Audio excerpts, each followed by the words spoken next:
चाल बिगाड़े मोटर भैया, आदत बिगाड़े होटल का। आजकल के संगी जहुरियाला बिगाड़े महुआ के बोतल। टीवी सही मोर देवता निये, पेपर सही पुरान, दारू सही अमृत निये, जेला पियलाई का सियान। गंजा मांगे चना चबेला, भांगे मांगे घी, दारू मांगे जूता चप्पल, तय सोच समझ के पील।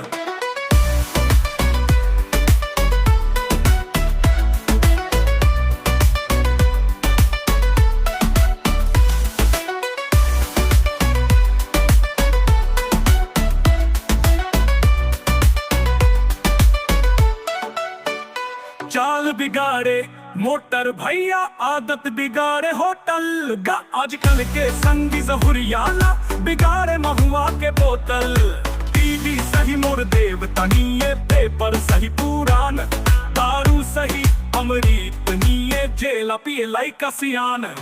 गंजा मांगे चना चबेला, भांगे मांगे घी, दारू मांगे जूता चप्पल, तय सोच समझ के पील।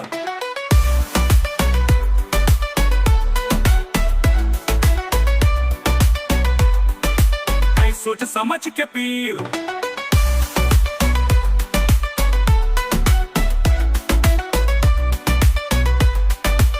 सोच समझ के पील।